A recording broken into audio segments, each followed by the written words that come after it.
Hello, my friends, Evolutionary Energy Arts family. So, guys, we were drawn back to this one spot where, right at this angle, I had caught before some sort of craft.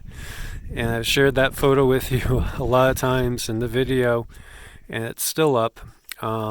It was just really amazing, and I guess what I got from a few people that resonated with me was it was a drone, but it's not a drone of the U.S.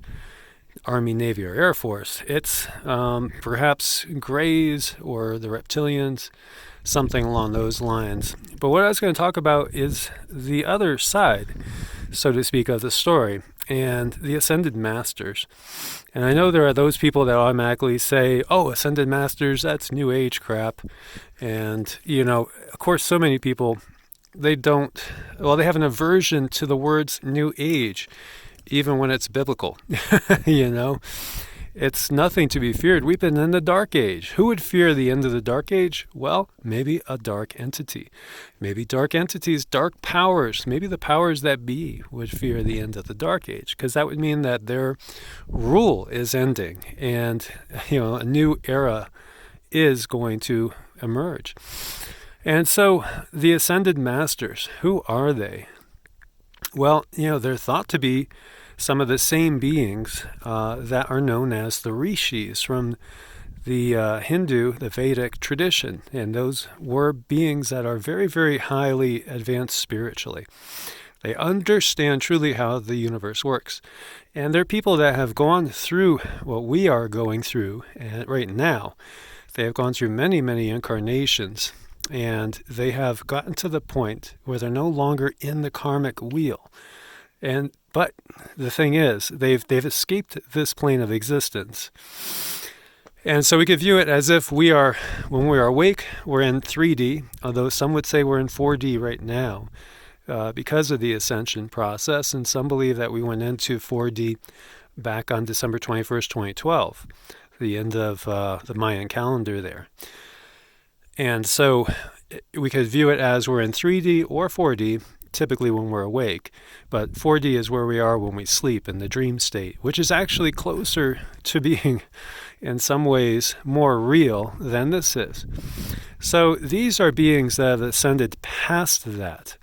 They've gone up into 5D and even perhaps beyond. But they choose to come back into physical bodies, incarnate into an avatar, in order to help us go up to a new level and to break past the barriers that we have and to basically teach us the ways. If you read the Mahabharata, it talks about Krishna, and he's giving a speech in which he's basically saying that he is Vishnu, and Vishnu is the preserver of the universe. He's that energy that keeps things going, in a sense. And so when darkness comes and darkness takes over, he brings light back to the world and basically takes a body, comes back in.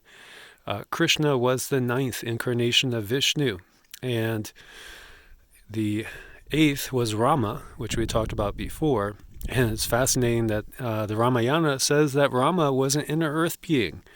And he came out to the surface to help us because the demons were basically leading things astray. And, we have the wars of the gods with the Vamanas and all that going on. It's really epic, fascinating stuff that really brings to mind Star Wars. It's amazing, really. When you read all this, it's just incredible. But the idea is that, such a being is an Ascended Master, and they come back to help us. There are many other Ascended Masters. You probably heard of Saint Germain. You might have heard of Hilarion, or there's so many. Master Lanto. There is Serapis Bey, Sananda. Many believe that Yeshua was an Ascended Master as well. If we see the Law of One, it says that he was what was called a wanderer, which also to us might be known as a star seed or a light worker, and was a 5th density being, so already evolved past all this bullshit that we find ourselves involved in, and decided to come down and help us out. give us a hand, show us the way to bring us back into balance, harmony, to get us beyond the duality, the pain and suffering that Buddha talked about. And so again, we're going to be getting another Ascended Master according to the Buddhist tradition, and that will be the Maitreya. That's coming. That's the next Buddha. And so we see that these beings are in every tradition, perhaps viewed in a slightly different light. And, many believe that Sri Yukteswar or Lahiri Messiah might be Ascended Masters now as well, and they are the teachers of Yogananda, and perhaps he is now an Ascended Master as well. Yogananda did beautiful comparison between the Hindu scriptures and the biblical scriptures, cutting to the core of what is Christ consciousness and how to achieve an ascended state, which is by basically letting go of all that is not love and compassion and all that does not truly serve us. And that is what these times are all about. We must let go if we're going to move forward. If we stay in the same vibration, it's going to weigh us down like a stone. So the Ascended Masters are here to help us and guide us. And I do believe that there are beings like that, beings of light, and perhaps there are whole civilizations of light like that as well. But particular beings decide to come and incarnate and to help us along our path, along our way. And so, these are times in which there might be many of them actually walking the earth, perhaps. But if not walking the earth in physical form, also we could reach out to them on in the other world, the other dimensions and densities that are around us, and connect to their energies. All we need to do, again, is to ask and seek guidance and seek help. And again, so many people are conditioned to fear anything that's not of their particular tradition. When again, why would Satan cast out Satan? It makes no sense at all.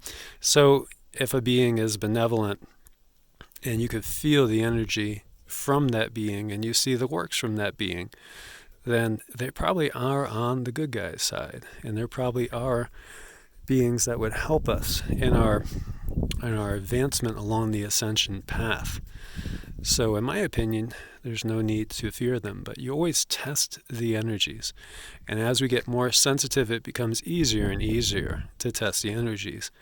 And as we've talked about, in many cases along this path, we'll no longer be able to even have the same friendships that we've had in the past, because some people will be left behind and they will not be able to get past in this lifetime those things that really bog them down energetically. And yet there'll be others that move above and beyond and put their hand out to give a helping hand to others around them. And so I just wanted to talk about the Ascended Masters in general, because when I was reading and studying about them and meditating on them, I had some really amazing, powerful experiences. And they were very, very benevolent experiences. And I do feel that some of these beings for sure are most definitely real. Now, there could be some that perhaps are just legendary and not actually flesh and blood. But if you understand chaos magic and have read magic in general, read into and studied magic, we recognize that since everything is really energy and intention and observance creates the world around us, then we could even have a case where even if a being was mythical and enough people believed in that being, there would be an energy current behind that, which is very, very real. And you could actually tap into that as well.